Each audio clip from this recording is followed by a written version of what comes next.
Happy New Year. Welcome back. We are back in action after a couple weeks here off. Hope everybody had a happy holiday. We take off for Christmas. We took off for New Year's. We took off the week before. It's been some time. Much of a reason. But we're ready. I'm motivated more than ever, as always. I'm ready to rock. What do you say, Craig? Welcome to the show. Hey, Happy New Year, everybody. Yeah. So time to rock and roll. The Broker's Gambit. Going to be a fun one today. If you haven't seen the show, Queen's Gambit, watch it. We're going to be talking about today some of the things that we learned and we think applies to the industry. Yeah. I think it was a good one. You can chalk it up and look at competition, right? I mean, yeah. Let's talk about that for a second. It's all about winning. This year, it's going to be about, forget about product knowledge. Stop learning about products like we talk about. Start practicing. How do I get better in the meetings? How do I win more? Yep. Say, Craig. Queen's Gambit, right? So it actually references a move in chess where you give up a pawn in order to gain control of the center of the board. Well, we thought the show was really analogous to the brokerage paradox, right? So you can give up, hey, turn off that volume, you dork. Hey, so you give up the broker record. It's like giving up the pawn, right? In order to win. Now, it sounds crazy. It sounds counterintuitive that you win by losing, right? But you win the war and lose a battle. That's what matters. And so all that matters is getting hired some way, shape, or form, right, John? Yeah, let's say hello to people in the group here. If you're listening, go ahead and say hello in the comment section. I don't know why the comments, it doesn't seem to be showing up today, but that's okay. If you're listening on the replay and a podcast, make sure to check us out every Thursday, 8 p.m. Eastern, 5 p.m. Pacific. Yeah, I mean, look, I think the biggest thing that I took from the show is she's a prodigy, right? Very smart, right? Advanced very, very soon. I mean, I look at it like poker. It just reminded me so much of poker. Now she's taking drugs and stuff like that, have a competitive advantage, which reminded me of what we eventually did in poker, which take Adderall, right? And so it's very, very similar to that. But what you have to, here we go. We got some people in the group. Yeah, it was one of our bullet points, right? Addicted, having the addiction. Well, I mean, we've talked about ad nauseum here on our show, right? Brokers are addicted to shiny objects. Shiny squirrel. And we think it's all about product and features and benefits. And the reality is that's not true. So that addiction to doing anything except, what's the highest priority for all of us? Prospecting, marketing. Because you can't do any selling if you're not doing prospecting and marketing. And so we as an industry will do anything to tell ourselves how busy we are. And oh my God, I went to 4 conferences last year to try and find a shiny object that's going to make all the difference in the world. So when I'm in front of those 5 prospects next year, I'm going to sound so smart. Oh, and I also read 20 books last year on how to get better, but I'm not going to take action on any of it. But my buddy Kevin O'Kane, founder, Catalyze Health, right? Created the Syra. He says it's like a consultant, right? A consultant who knows how to make love to women better than anybody else in the world, but he doesn't know any women. Kevin, he's the best. There we go, guys. We got a couple people in the comment section. What's up, Rick, Beth, Brian, Dan, Paul, Tyson, Chris? Happy New Year, guys. So, yeah, I think this is all about competition and winning. When we look at this, guys, I look at guys like Craig and guys that are successful in the industry. This is all about winning, okay? And that's what we're going to talk about today. How do you win more? That's what we want. Craig, you don't have to be in this business anymore. You've made money. You're in the older ages of your life, made some money, you live a good life. You don't have to go out and do this anymore and compete. Bitch, I will slap you. Right? But you don't have to. No, I don't have to do anything. But what? You're uberly competitive and you want to win. Most of you in here, if not all, anybody listening, you listen to the show because you're competitive. You want to get better. But the reality is, what do you do to get better? Right? What is it that you're doing? And that's a real question we're going to talk about today, because you're not really doing shit. But back to competition for a second. and wanting to win. I mean, shout out to my buddy Harry over at Verikai if he's listening in. Here's a guy, super successful, sells company. He's already told on podcasts for $6.5 billion with a B, then another one for $80 million. What do you have to do? Why work anymore? Why do anything? Why? He told me he wants to kick people's ass in this industry. He likes to kill.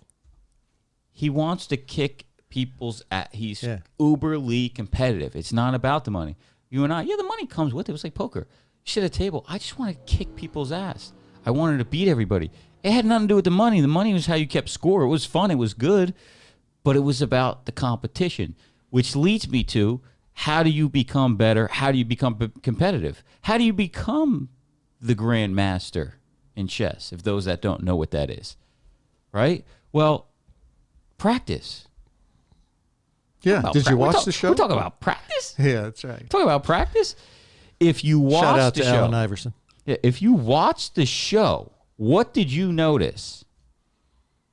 Give you a second to put in the chat below. What did you notice? What was she doing outside of her being a prodigy and brilliant, right? Because that only goes so far. It's just like talent in the NFL. That's why you see so many guys come to the NFL.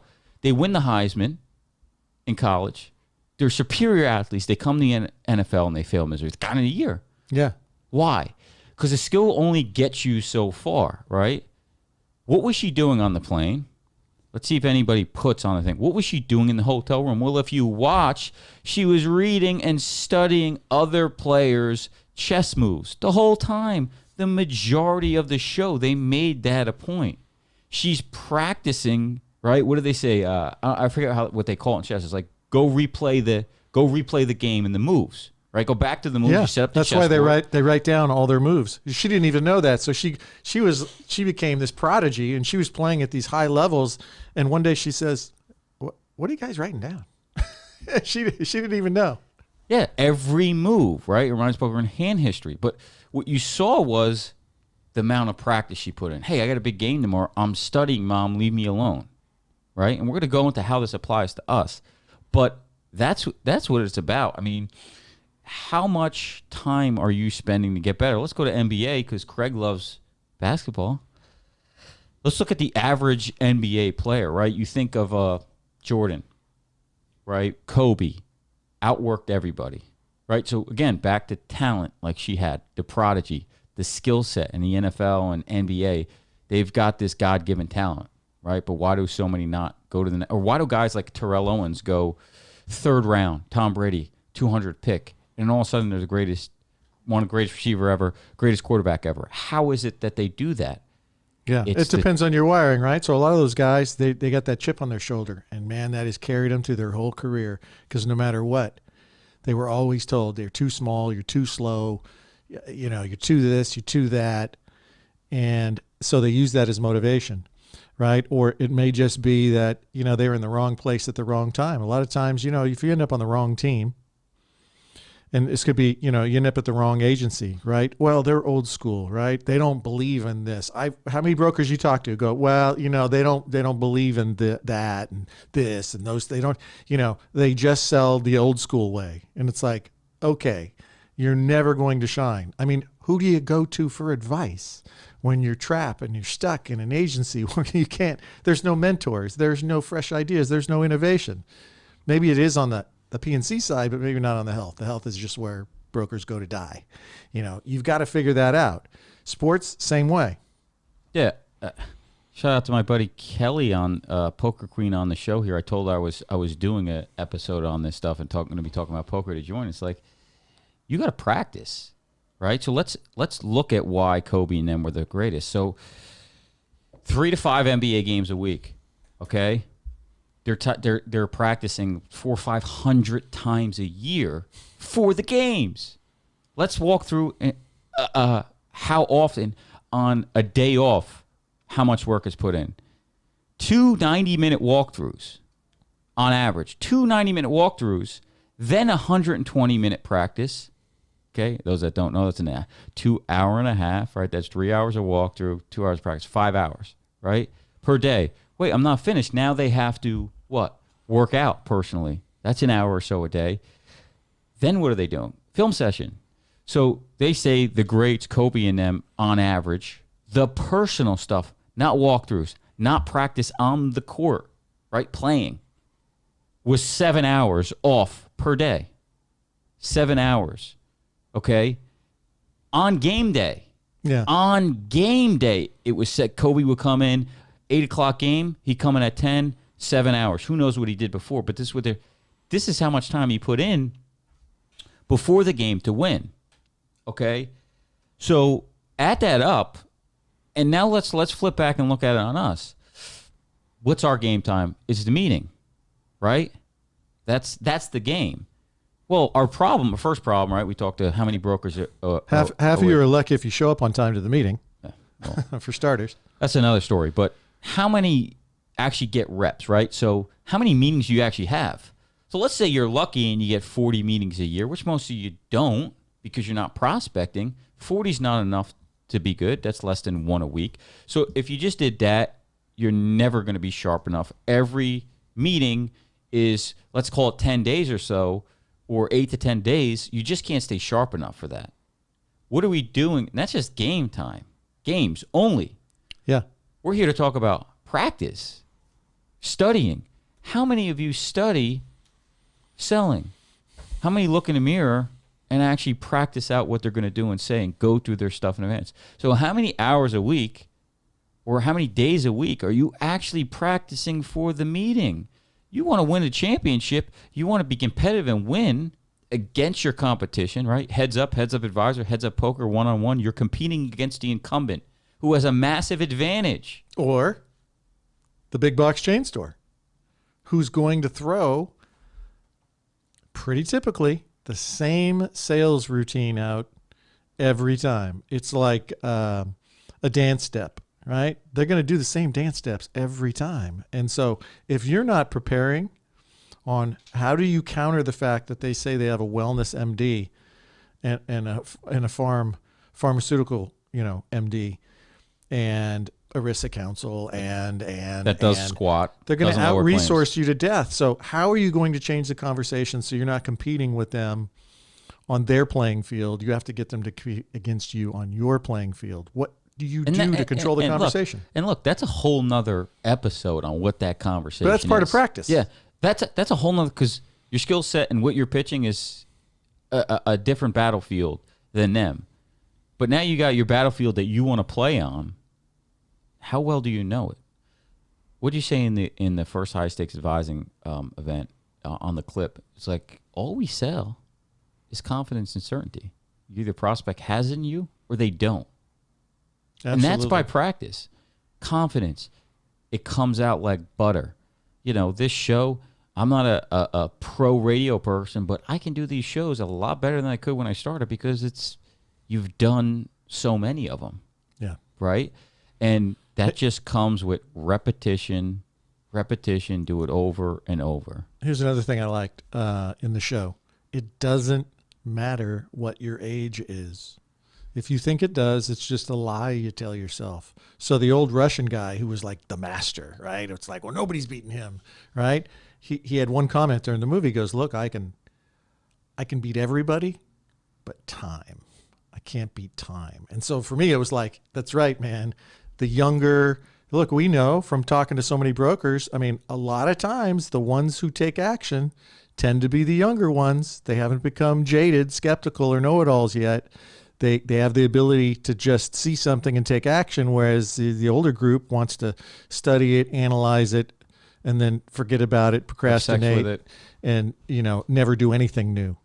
And then, my favorite, John, I tried that once or twice. It doesn't work. Yeah. Okay. You see, you have such a small sample size because you have so few prospects that you guys give up. You give up too soon.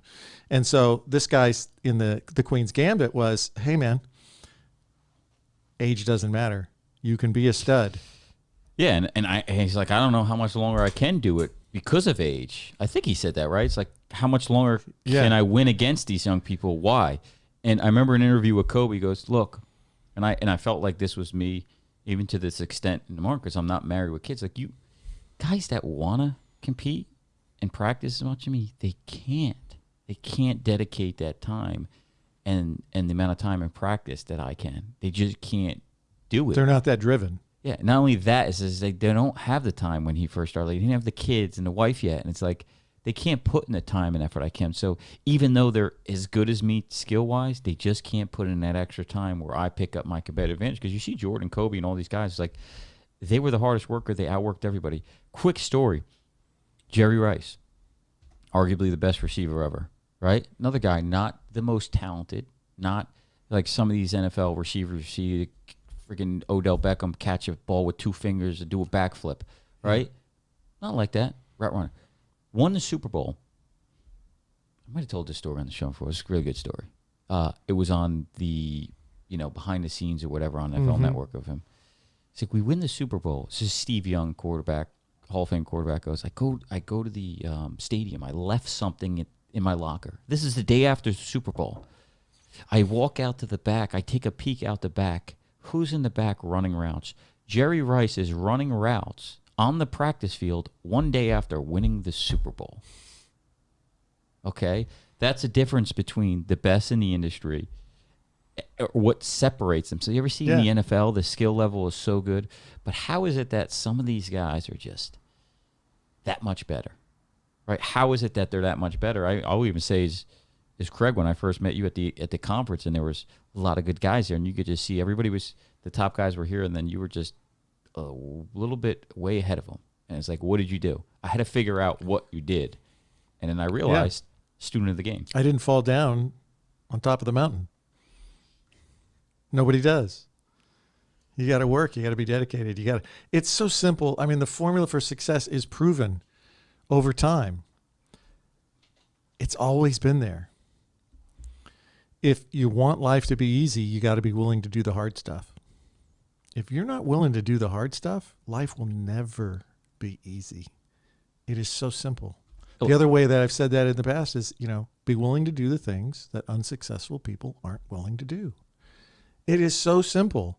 And that means getting better at your sales, getting better at marketing and prospecting, because that's the whole game, everybody. It isn't that you're smarter than their consultants. Nobody's going to believe that the 3rd largest insurance agency in America, has reps with client list as long as their arm, and they're all Fortune, 2,000 companies, and then there's you. And they're just not going to buy that most of the time. And that the reason they should hire you is because you're just obviously so much smarter and more talented.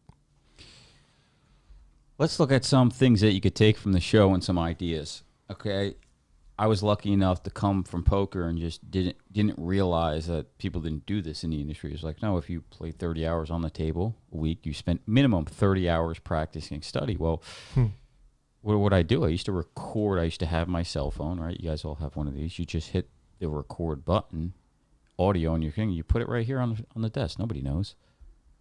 And you record yourself, and you go back on the ride home from the meeting, and you listen to the meeting. Is that hard? I mean, really? Now, most of you will have this problem like I did in the beginning. Same thing with the show is listening to your own voice is scary. I'll give you a fair warning. You're going to hate hearing yourself talking your own voice. You'll get used to it, though. You get used to it. Every one of these shows, what do I do with these shows? I rewatch every episode, usually the same night, and look at it to try to get better, figure out, I did this right, mostly what did I do wrong, right? Hey, let's face it, today's world, everything's Zoom. Record the damn Zoom call. It's already recording the audio and the video. It should be. I mean, it doesn't have to. You have to make it, but yeah, record it. So I'd go back and, driving these car rides home, sometimes they were difficult because you said such boneheaded shit. Now, you left the meeting feeling good, but you didn't realize the dumb shit you said. And when you got in the car and you heard it, you were like, oh my God, I can't believe I said that. That was terrible. Hand history review in poker. When you lost a big hand, what you would do is you'd go back and you'd write down the whole hand. What cards you had, what the board had, what the player had, stack size, position, everything, to figure out what did I do wrong? Why did I lose the hand? What did I miss? Yeah, what did I... And you always made a boneheaded mistake. So the goal was you're always going to make mistakes. You're always going to make... In the meetings, you're always going to make mistakes. How can we limit the amount of mistakes? I made 3 mistakes. I want to get to 2. I want to get to 1. You're always going to make mistakes. Even the top pros and in the levels, the sky-high levels in poker, it's all through steaming.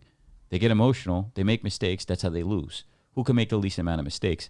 That's the difference in that skill game. So look at yourself and say, what the hell am I doing in this meeting? How do I eliminate and stop saying the dumb shit that blew the sale? So go home, write down the idiot shit you said, or things that maybe were good, and repeat them, or make sure you work on them to get them better. You say, correct?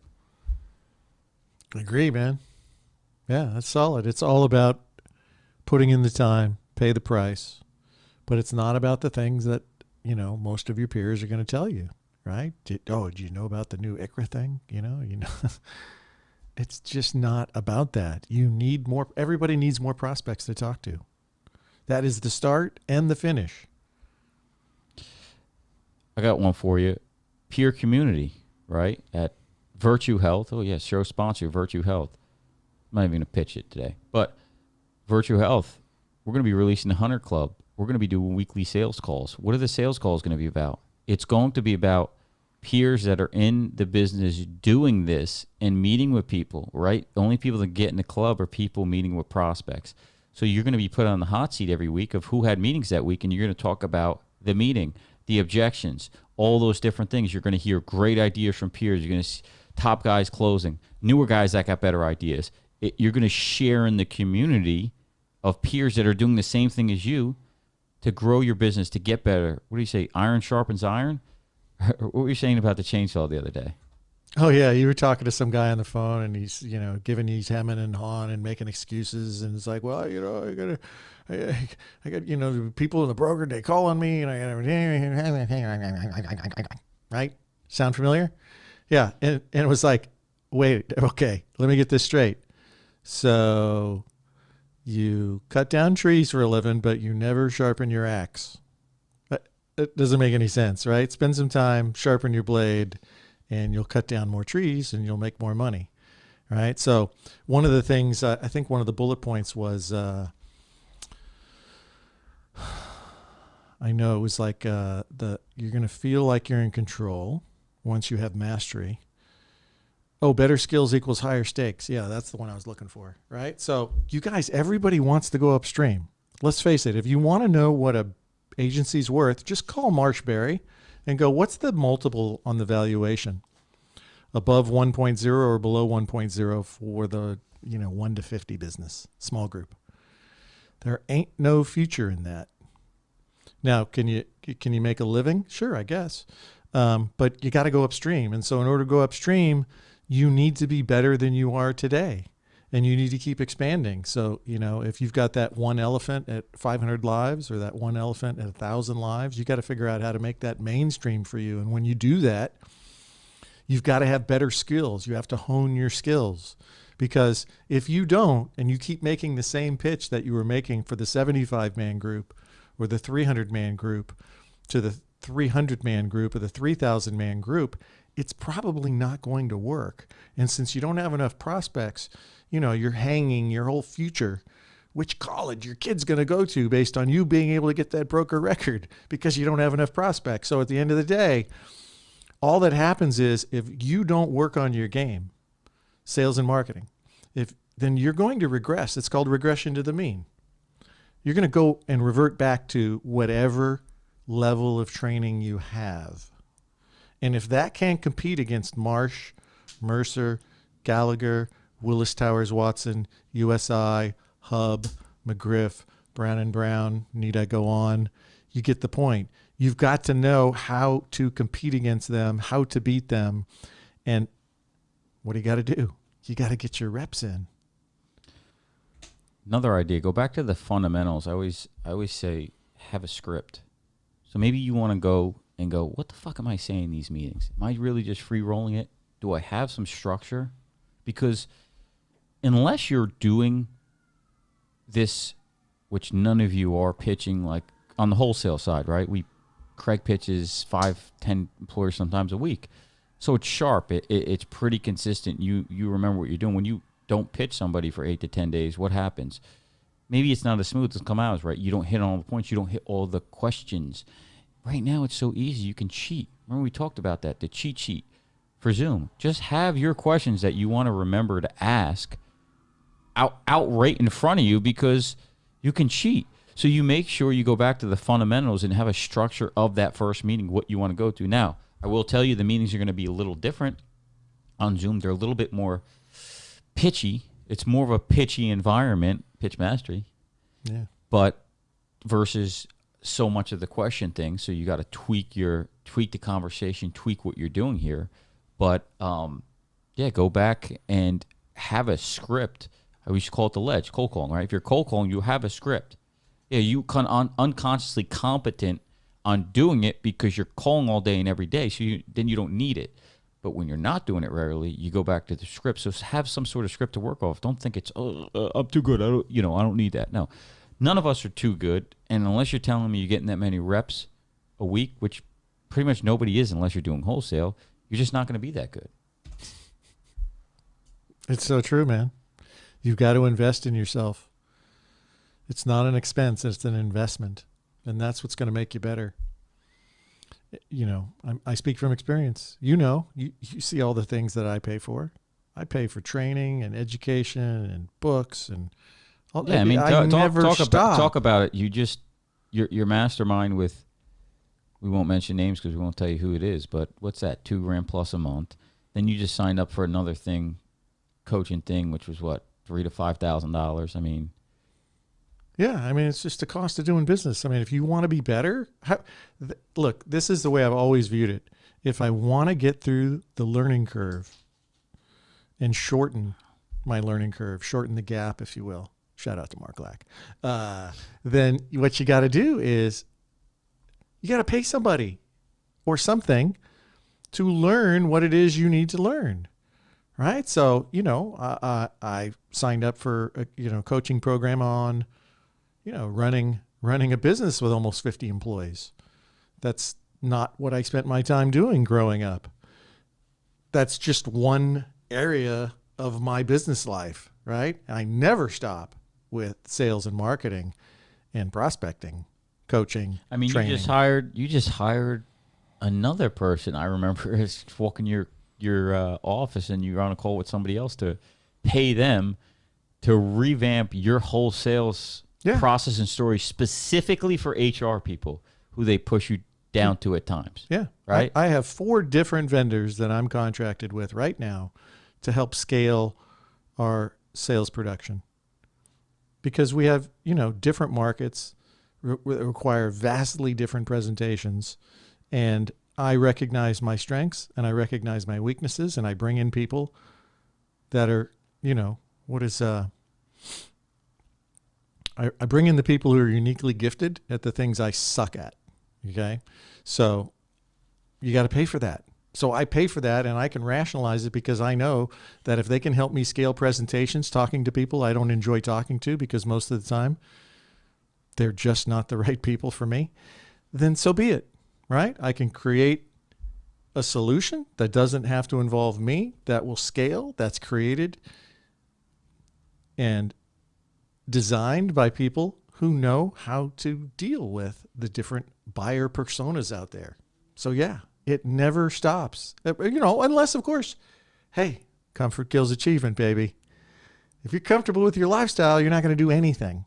And we get that. That's okay. No judgment here. But for those who are hungry, there is nothing stopping you. Nothing.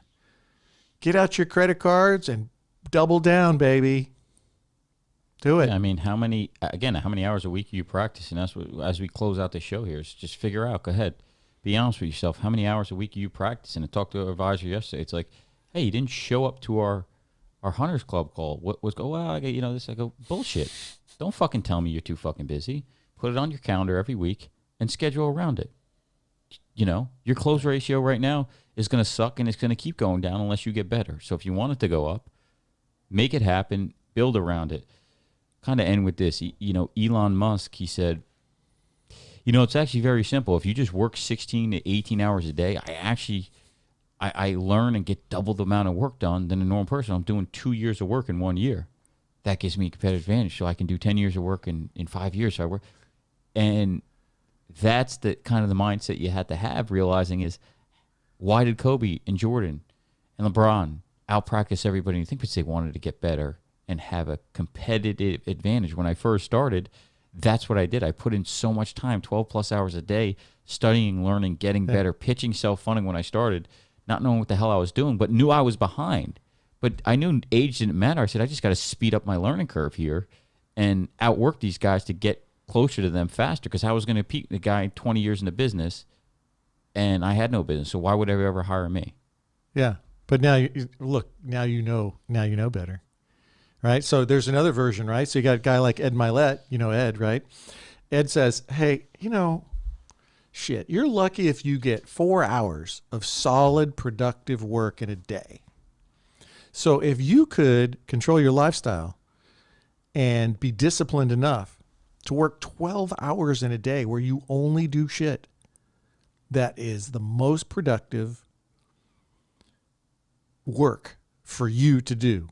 It has the highest frequency, the highest likelihood, the highest velocity of creating cash flow for your business. If you could do 12 hours in a day, it would be like working 3 days of the week. So, he's all about, I only need to work a couple days a week because I work so intensely and so focused, and I don't allow myself to be distracted with shit that doesn't make me money or that I suck at. I delegate everything else out. And so there's another philosophy. You just make it work for you. Just reading YouTube comments here. Mike Smith says, long-time listener, first-time caller. Any thoughts on a seminar, webinar with the Trojan Horse products expert? Yeah, look, you're marketing. Come up with something, right? If you're marketing, I'm never going to say no to marketing.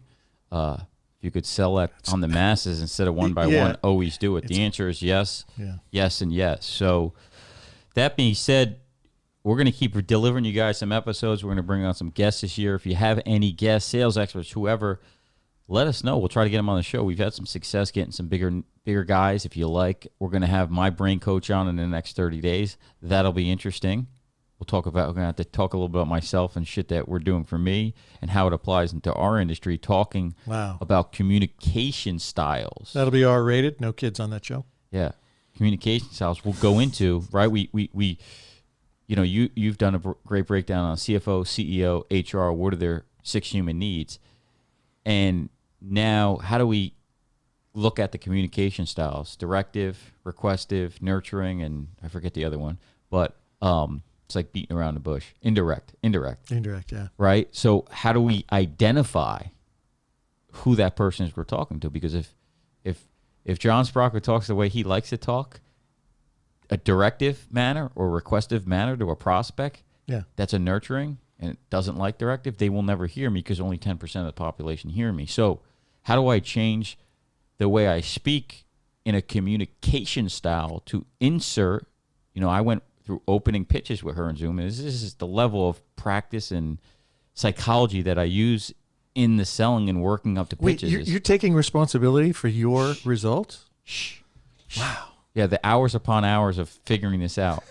This is just the first line, the opening of the Zoom meeting, which sets the bar, can make or break it and turn the person off. So I said, look, this is how I want to open the meeting.